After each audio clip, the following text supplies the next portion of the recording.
What does it mean to have a healthy relationship with other humans? Does it mean putting up with all their foibles? Does it mean putting your own needs last? Taking care of them first and making sure they're happy? While all of that may be what you learned or what was modeled for you growing up, I have come to see just how beautiful and fulfilling my relationships can be when I do quite the opposite. When I focus on my own wants and needs and my own personal growth first, including giving big love to my shadow side, to those things about me that are so challenging and important to see and embrace. So this week, we're diving in to talk all about healthy relationships. Stay tuned, my love. It's going to be a good one.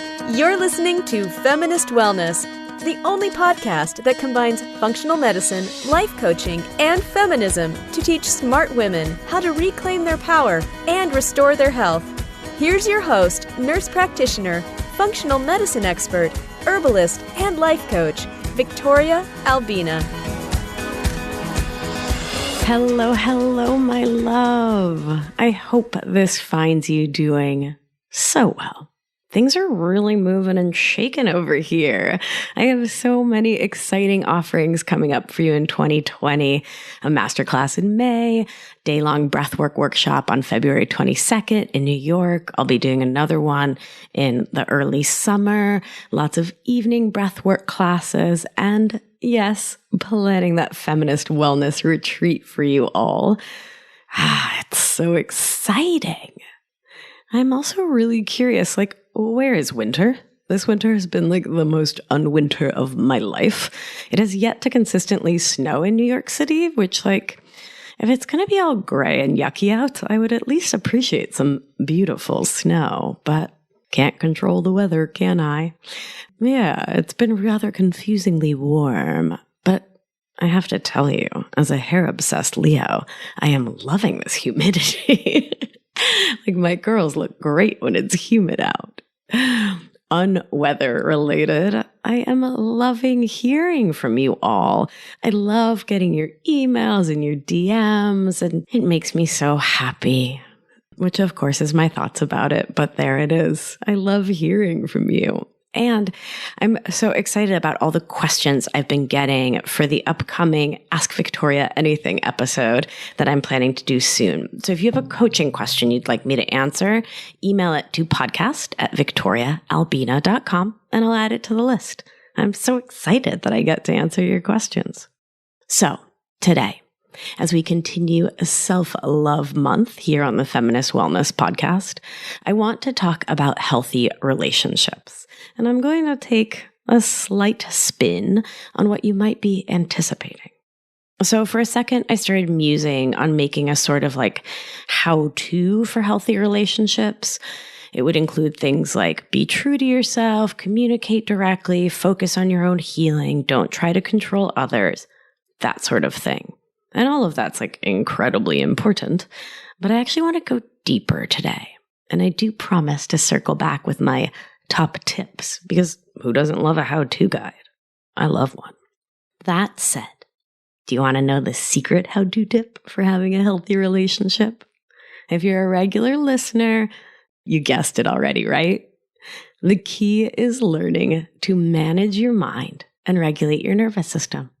That is, to actively practice awareness, being your own best friend, and to align your think, feel, act cycle and bodily responses with that goal of being your own best friend. That's the secret sauce. Okay, great. So thanks for listening. Podcast over. No, JK, there is much to come. But so really, let's jump in. All right, so you know me, Nerdtown USA. Let's start with defining terms. So I thought a lot about this, about how to define healthy relationships. And for me, it came down to this.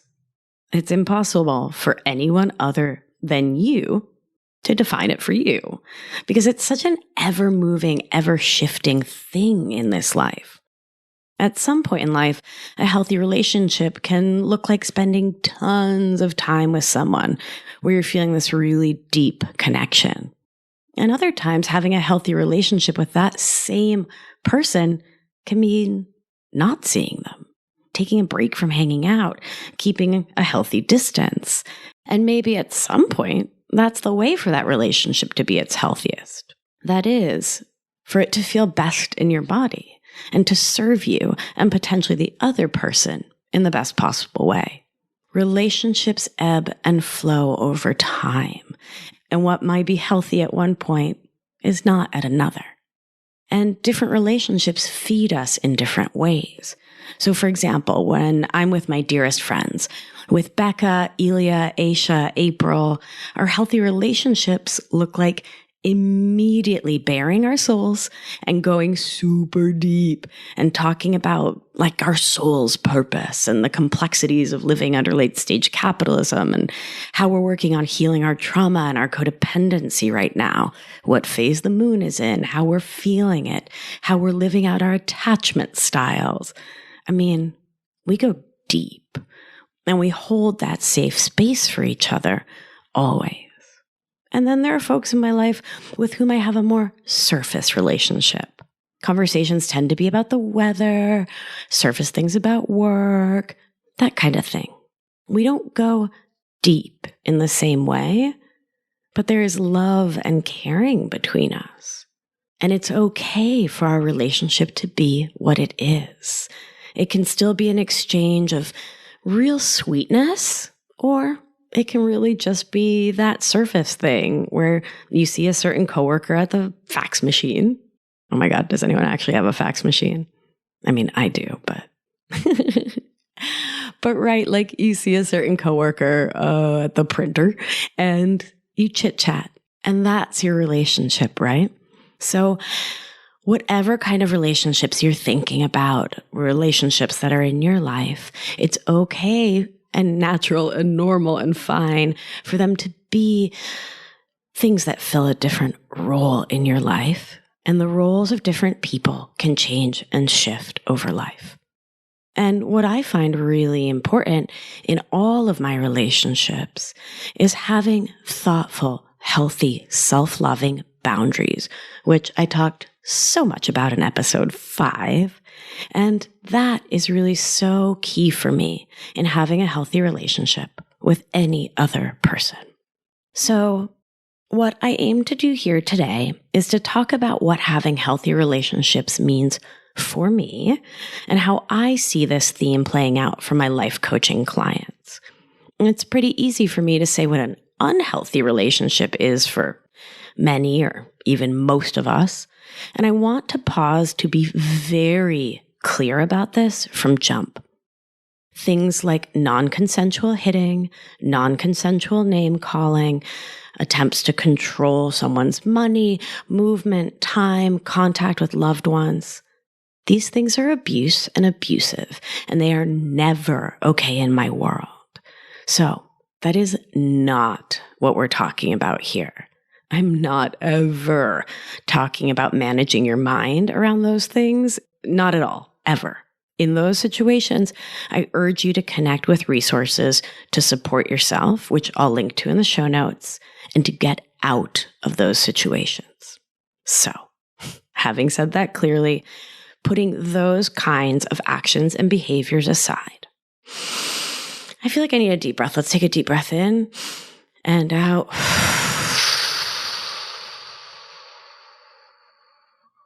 Okay. Can feel myself. I got a little sympathetic there, which is totally fine.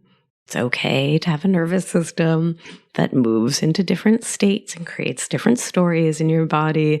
Totally normal. I wouldn't want to not have those reactions when talking about like abuse. It's okay to feel sympathetic, right? It's actually in its way a great thing. And I want to get into that ventral vagal, that parasympathetic place to keep talking about beautiful things. So I'm going to take another big deep breath and I'm going to focus on expanding my belly.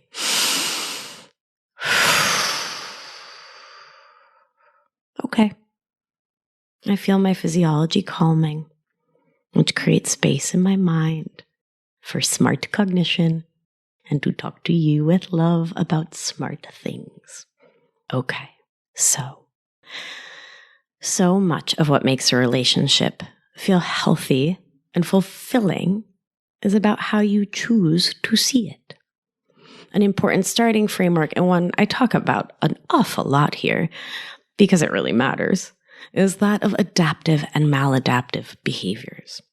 So as we're growing up, we learn certain survival skills and ways of thinking about ourselves and the world. Oh, and I should mention, if you're like, ooh, what's that? Episode 19, all about it. So in this process of becoming ourselves, growing up, we come to have beliefs. And in this family, we define a belief as a thought that you've thought over and over and over again until it becomes solidified as truth in your brain. So we come to have beliefs about life, ourselves, love, other people, communication, relationships, and connection. And we believe those stories to be real because they're the stories we've got. We learned survival strategies, thoughts and beliefs from our family of origin, society, the culture we were raised in our childhood, our teen years, our early adulthood. And our experience of these stories, these beliefs, they change as we grow. What felt like a healthy relationship in high school may not have felt healthy in your 20s. And what you learn to do to adapt to your environment in your youth may later feel maladaptive. That is, it's no longer the thing that helps you thrive. Well, it was certainly the super important, amazing, incredible thing that helped you survive.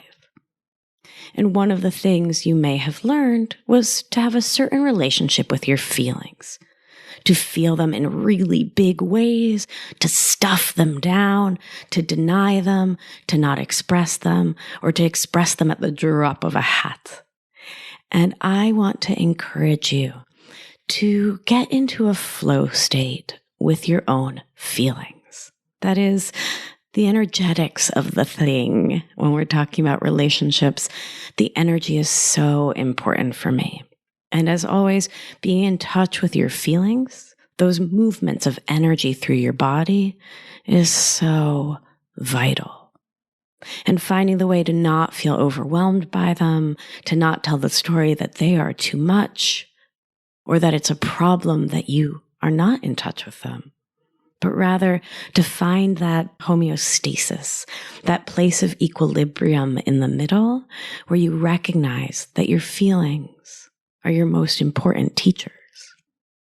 And every relationship, romantic, friend, work, parent, child, is a potential teacher. And you, my love, you get to choose how much and what you want to learn, what truths about yourself and how you learn to be in relationship you're willing to see. That is, just because life gives you an opportunity to see a pattern doesn't mean that you're going to see it. That's the work part of growing as a human. The part of actively becoming and being your own watcher and raising your awareness around your own motivation, choices, patterns, thoughts, which is the first step in making change. Awareness is so healing in and of itself. And awareness paired with thoughtful and courageous action, now that's how you start to live a deeply and powerfully intentional life, which is what I want most for you, my darling one.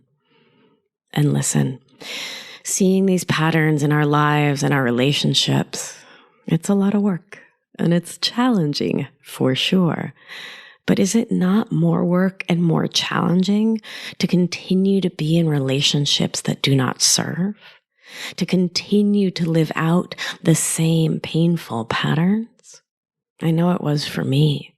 And I repeated the same patterns in friendships with roommates, at work, in dating and romance about 473 times before I started to see those patterns so I could change them. And the thing to know is that if you run from something in one relationship, it will find you in the next. It always has for me.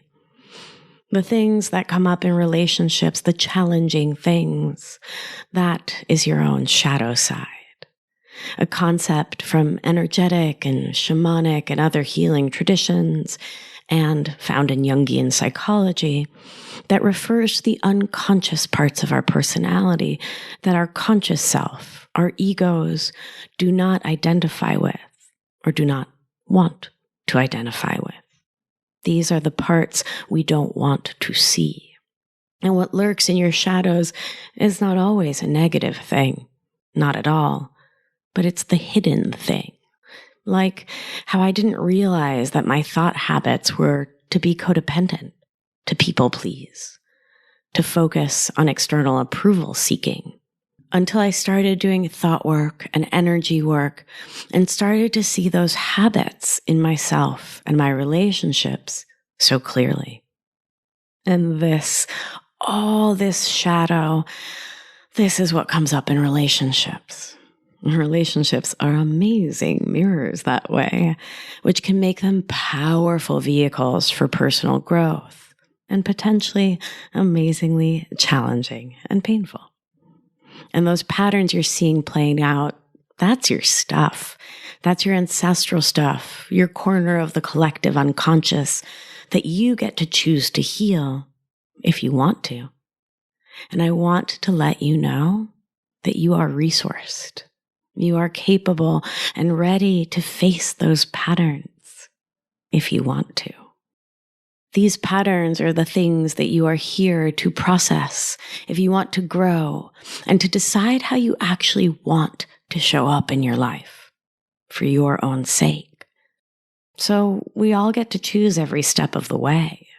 Do I want to look at this shadow and work on it and process it and live in a different and more intentional way on the other side of it, having integrated it? And as always, consent and choice first. Baby, you don't have to. It's a choice to take the more challenging road, and it's your choice to make, my darling one. When you see your shadow come up, you may be tempted to cut and run, to bolt, to quit the job, ditch the friend, end the romance. And again, I'm never saying to stay in an abusive relationship. What I am saying is that when we are offered the opportunity to work on our patterns, to see them lived out before us, to see our shadow in its fullest glory, you get as much out of any and every relationship as you want to. You get to choose to stay and learn about healthy boundaries, to stay and discover new edges of your own growth and learning. You get to choose to stay and learn as much as you're willing to. And when you bail, when you leave with that running away from energy, know, my love, that you'll take that shadow that is within you to the next relationship. As Jon Kabat-Zinn, the Buddhist meditation teacher, says in his book of the same name, wherever you go, there you are. So, let's say you're dating someone and they say that they need a lot of alone time, or they're just not into looking at their phone, and so they're not texting back as often as you'd like. And it's bringing up some abandonment issues for you. Then that's what you get to work on, to get clean and clear and good on that for you. I get the temptation to cut and run, but I don't think it always serves us, especially when that choice to flee is instead of turning inward to ask, what can I learn from this? And when you understand the think, feel, act cycle, you know that your thoughts create your feeling. Always within an understanding of your history and your habitual thought patterns, your automatic and autonomic experiences of the world. And you understand that the situation or circumstance does not ever create your feelings. Your thoughts about it do. So leaving any kind of relationship, work, romance, friendship, etc., expecting that the leaving will change how you feel is a fool's errand. For example, if you don't feel loved or honored in a relationship, you'll take that underlying belief that you are unlovable to your next relationship. Whatever your relationship habits are, you'll stay in those patterns until you pause to work on them, to give them love, to understand them, to pause and break the cycle. I'm not saying you need to stay in every relationship forever, not at all. I'm just saying that sometimes staying until you can figure out what's going on your side of the street is an amazing gift you can give yourself. That is, learning to profoundly love yourself and to see the realities of your patterns without blaming yourself, beating yourself up, being mean to you about them, but using them as a catapult, an emotional catapult to really grow. That is the name of the game here. That's the gift of all relationships. One common pattern I see in my clients is codependency, which is because I love working with codependency, having done so much work over the last 20 years or so to heal that habit of thinking in myself. So, codependency often shows up as people-pleasing, seeking validation from others, and a hallmark of this trait is when your emotional well-being feels controlled by someone else's emotional well-being. It can sound like, I can't be happy until they are, or simply putting someone else's needs ahead of your own. In codependency, other people's approval forms your identity, and this can be subtle and insidious. And it can also be super obvious to everyone other than the person acting out the codependent habits. This was the case for me for sure, until my amazing BFF, Becca, pointed it out for me. Oh, I don't even know. It feels like at least 20 million years ago.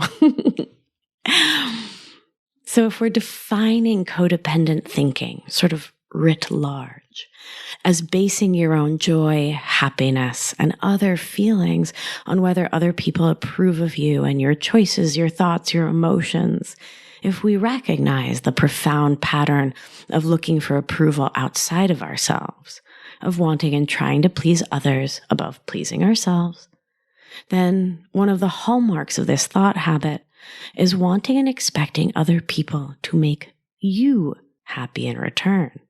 After all, you did put their happiness above your own. Is it not their job to do the same? Ahem. Such a slippery slope, that one, right? Gosh. I'm just like sitting here thinking about how often I did that. It's such a beautiful pattern to be free from. And I got free of it by seeing how I was acting it out in relationship, by not cutting and running, but looking at that really painful mirror and choosing growth. And of course, I want to speak not just to the codependent folks or those raised by codependents, but to most humans socialized as women, in that many of us were taught the opposite of this. No one can make you happy but you, my darling one. And it is not your job to make anyone else happy because you can't. You just can't do it. It's that other person's thoughts creating their feeling. And I bring that up because the best relationships happen, in my humble opinion, when two or more people come together, agree to each meet their own needs first, and to then meet in the middle to enjoy their time together. If one person is having a challenging time managing their own emotional life, it's unreasonable to expect the other person or people to be able to do it for them. Of course, you can ask for support, and I love it when you do. But the expectation of getting that support in the exact way you want and expect it is where trouble comes and points to a pattern you might want to investigate. No one can make you happy but you. Emotional results are responsible for their own happiness and their own unhappiness. They're responsible for their thoughts, feelings, actions, including taking something personally, having hurt feelings.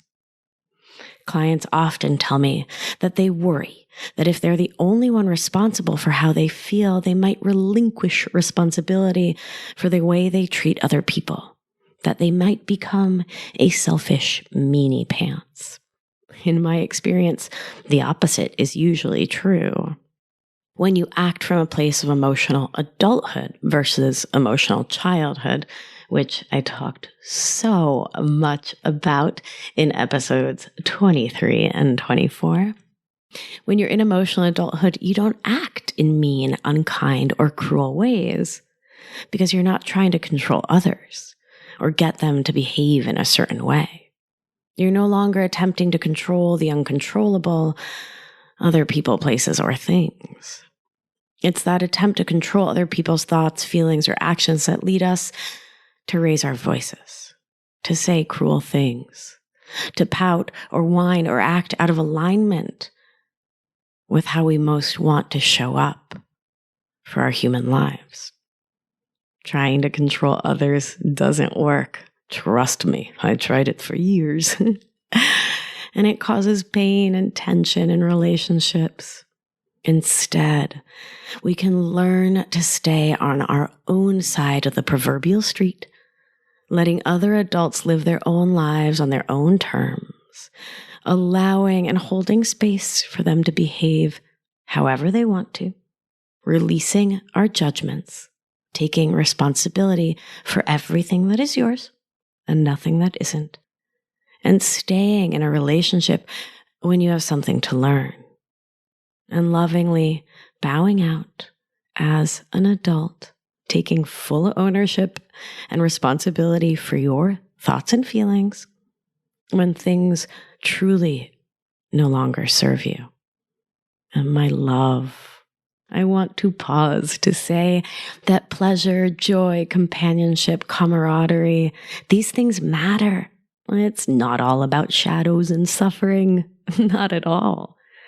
I want to encourage you to find the people with whom you easily connect, with whom you laugh and have fun, have the deep conversations, or the easy, light conversations, or the great sex, or the fun meals, or the awesome workout, whatever it is that brings joy into your world, knowing and understanding that it's your thoughts about those people and interactions that bring you joy. And it's okay to want to spend your time preferentially with folks you don't need to do work to be around. Go where it's warm, my love. You get to decide when you want to do the thought work to make a challenging situation work, to make it tenable, to make it okay, to learn from it, grow in it. And there are some situations, like employment, where we get to, how to say this elegantly, practice that more. For example, not everyone has the privilege to just easily leave their job if their coworkers or boss are annoying to them. And so, if that's your situation, that's a space in which you can choose to do some thought work, looking at your own think, feel, act cycle around those coworkers, to find some peace for yourself, and to see that annoyance, our example feeling in this case, is a choice. Because it's a thought, right? Ugh, Megan in accounting is so annoying. And that sure, someone or something at work may be triggering your nervous system and your habitual thoughts. And that's okay. Because you can do the thought work for yourself to make it tenable while you make an exit strategy versus complaining about them, trying to control them, or otherwise acting from a place of emotional childhood. And you get to choose to stay in that relationship, to learn all you can, while choosing in your spare time and your time outside of work to go where the joy is, where the pleasure is, where the peace is. And I'll share that once you really like yourself, like truly like yourself, and act from that place, from that feeling, then making these choices to decide how you spend your time and with whom, when you want to do thought work and grow in a situation, and when it is just time to go, becomes much more intuitive. See, it's not all based in struggle and strife and shadows. It comes from knowing what will truly feed your soul and bring you joy. It's not about trying to force yourself to feel okay in a situation. It's definitely not about pleasing other people. Choosing to spend time with someone is about liking them, wanting to hang out because you enjoy being with them. And when you can touch into your spirit, to your most loving inner parent, to your highest and most intentional self, you know who you want to spend your precious present moment with without BS, pretenses, obligations, expectations, resentment. It just feels right in your gut and your spirit. So you do it. To put a finer point on it, the answer to our original question of what makes a healthy relationship with others is truly, at its core, having a healthy and loving relationship with yourself. When you start from there, everything else in life is just so much easier, my darling. So, how do you do it? How do you have this healthy relationship with yourself in which you're seeing your patterns, you're getting real with them, you're coming into awareness, acceptance, action? I mean, frankly, you work with me. I mean, no, but really, this is challenging stuff to see. Awareness is super duper vital and is absolutely the first and most important step. And this is a challenging one to do on your own, as is the next vital step, which is taking action. Awareness changes your perspective. Action changes your life. I highly encourage you to find someone with whom to do this work. It doesn't have to be me, but I love it when it's me because I love my work and I love what I do all day. And I am taking a few more clients before I launch my signature masterclass in May. So if you do want to work with me, make sure to hop on my schedule soon if you're interested in getting one-on-one support. And you can also email podcast@victoriaalbina.com to get on the waitlist to learn more about my upcoming 6-month masterclass, which will have a very limited enrollment. I'm keeping it really small and sweet and intimate. It's going to be a real healing community. So if you want to learn more about that, get on it. Email my team. We'll put you on the list. Okay. So in closing, I'd like to repeat some really key lessons from today. 1, there is no one but you that knows what a healthy relationship looks like for you. And this very thing, a healthy relationship, its definition, its experience will shift and change and grow over time. And that's great. 2, our individual concepts of what a healthy relationship looks like come from our earliest teachings on the subject. What was modeled for us and taught to us in our families of origin, our early relationships, and the things that lurk in our unconscious shadow side.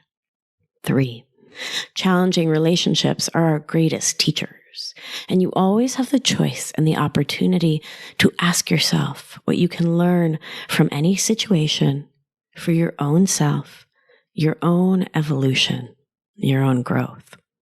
4, what you don't heal in one relationship, be it work, romance, roommate, friend, family, will follow you to the next until you do the work to heal it. Wherever you go, there you are. And 5, hand on my heart for this one, my darlings. You are worth healing, my love. You are so worthy and deserving of the healing you desire. And we heal through the process of coming into awareness of our patterns and thought habits, by stepping into acceptance that these things are real. They're what you've always done, and that you're acting them out repeatedly. This acceptance is devoid of self-judgment, blame, and being mean to yourself. Gentleness first and foremost, my love. And then after awareness and acceptance, we move on to taking smart and courageous action to change your thoughts, to change how you feel, to heal your nervous system, and to actively reparent yourself. These are the steps to living an intentional life, a life in which you are not subject to your old stories, your own patterns, your unmanaged mind. A life of empowerment in which you, my precious one, are the boss of you. This is the work I do for myself and with my clients on the daily. And it is truly mind-blowing. All right. That's it from me, my loves. Thank you for joining me on this journey today. I love talking about this stuff. Remember to subscribe, rate, and review on iTunes. Follow me on the social medias at Victoria Albina Wellness. I just love being connected with you. So be in touch. It's a delight. All right, let's take a collective, big, deep breath in and out.